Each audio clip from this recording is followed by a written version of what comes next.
You're not lazy. You're not bad. You're just not several people.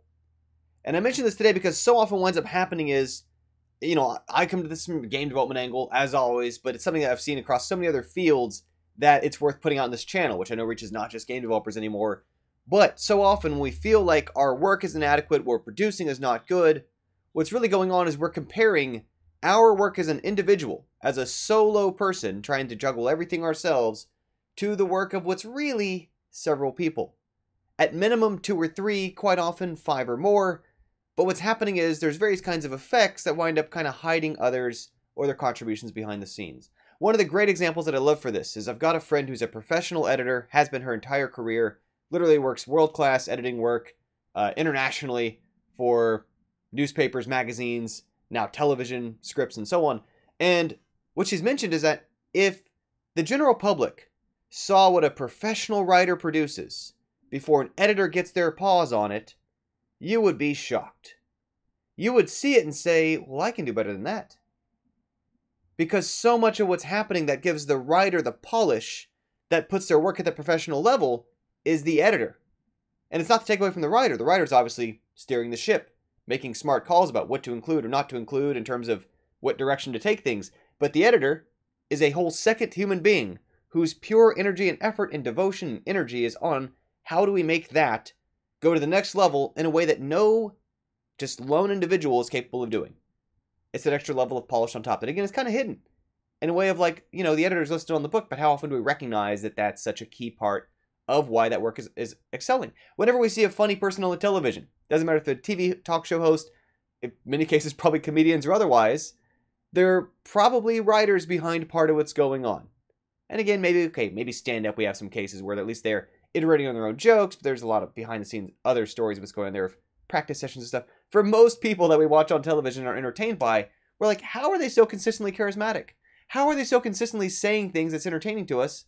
And the reality is because there's literally a room full of people who put their brains together every single week multiple times to say, how do we put words in this person's mouth that will make people tune in, to lead people to the ads, to keep our jobs here. And in the game development sphere, as I mentioned, it was actually one of the extra credits episodes that I wrote.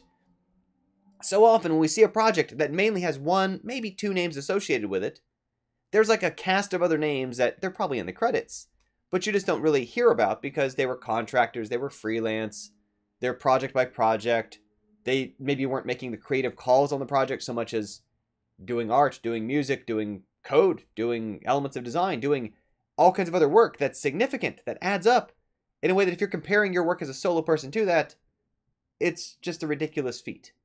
Right? It'd be like if as a weightlifter, you were going to try to lift more weight than 3 to 5 people can do together.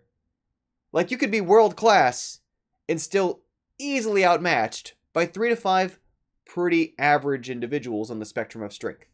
Maybe people who didn't even work out. And that is so much of what ties together in the world, not just today, but kind of always, the work that's at a next level versus what we do when we're totally alone. It's worth working with other people. Now, are there compromises involved with working with other people? Absolutely. That's actually part of the challenge, is getting over ourselves, realizing the limitations of our own abilities, recognizing that maybe in order to work well with an editor, as a writer, I'm going to have to find ways to push my limits that maybe push me past writing that I kind of feel is ugly, that I know isn't great, but trusting that the editor as part of the process is going to help make that better. And this is part we see in teams when we have, like in Gam Keto Club, programmers and other people working together, is each person can push the limits of their field in audio, if it's visuals, and we encourage some cross-functional fluency, but people tend to have a favorite strength area. And they can push the limits of it in part because they know that there's going to be boundaries pushed back by the others. I'm reminded of one of the teams that I worked on many years ago. There's lots of arguments as a professional team, so not one of my club teams. And lots of arguments. It's a big studio. You know which one now. And lots of people were arguing between like the art side, the design side, and the programming side. And what I realized was that if any one of those sides of the argument won, it'd be an inferior product. That what was really helping each one of those was that they were exploring their boundaries, pushing against each other to find a good answer to. Sometimes the answer has to come from the design side, sometimes it comes from the art side, sometimes it comes from the programming side. But that there's value in all those kind of pushing together and creatively having some tension, but that if any one of them won the argument, the product would be inferior. And it's just like for the same reason why when we see, and oftentimes, there will be a group of specialists, maybe a pile of engineers, pile of artists, whatever it is, some sort of other extra section of a studio, run off and try to start a company together. And they only kind of wear one hat, and essentially it's an amplified person, but they still lack that perspective that comes from not only working with more people, but people who are different than them. I'm sure I mentioned it before, but I love this old book title from the business realm of 10 clowns don't create a circus. You know, you need a variety of acts. But it all comes back down to, if you're finding that you're not feeling motivated, you're finding that you're not having an easy time doing work that you feel is worthwhile, is it because you're trying to do all of it alone? You know, I had an email today with somebody just chatting about the fact that this guy, perfectly competent, smart, capable person, has difficulty starting projects. Kind of likes polishing projects, likes working on the puzzles near the end of a project, and has problems with this because naturally, in order to get to that phase, you gotta start them. You gotta push through. There's different kind of challenges where you're making these first decisions about, are there weapons? How do the enemies move? What is in the environment at all? How is the world structured? Until those questions are answered, you don't get to work on the nuances, the little stuff. This is part of why, again, and not just be a commercial, but really because this is where I see these examples in my own actual life. In Gamkedo Club, we have many members who they like that kind of programming. They do these really deep, just impressive either optimizations or problem solving or just otherwise these really kind of nuanced tasks that in order for that to even happen has to fit in the context of someone got that reel rolling. Someone got that project stretched together, spreading themselves thin, leaving lots of gaps, hoping someone like that person would come in and fill in for them. And likewise, those people, their work, if they didn't have some of those other kind of people who like to do some of those polished details, their work wouldn't be showable either.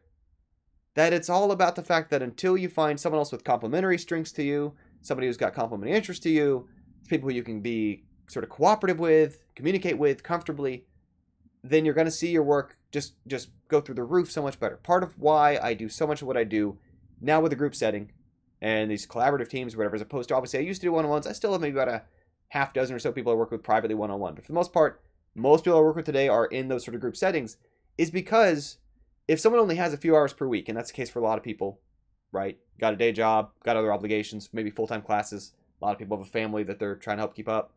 In these kind of situations, you only have a few hours. The kind of work that a solo person can produce with a few hours per week, not full-time, a few hours per week, that takes maybe a year or two. I see better work come together faster. We're talking 2 to 3 to 4 months fast, and better from a team of people who are no more necessarily capable or skilled.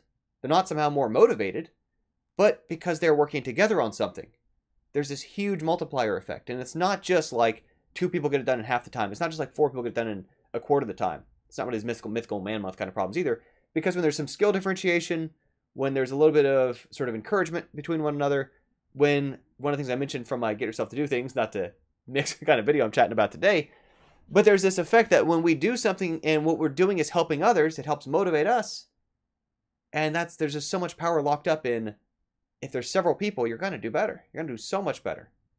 And it's a way that's life-affirming, because you begin to see that the reason why you felt lazy or why you felt like you weren't good or why you felt like your work or practice weren't worthwhile was because you were trying to be several people.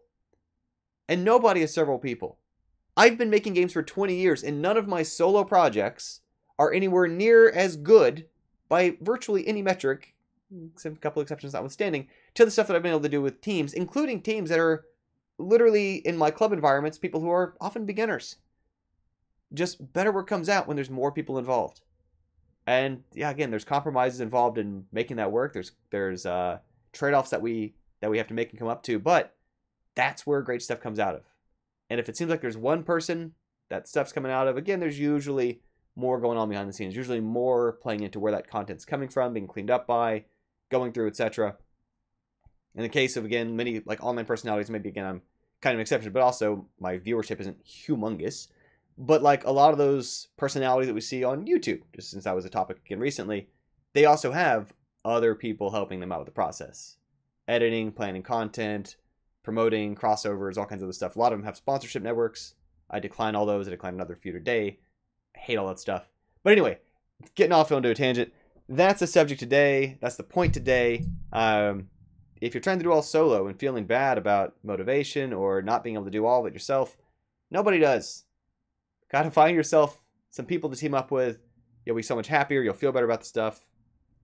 If it's game development, maybe gamketo.com is an answer for you.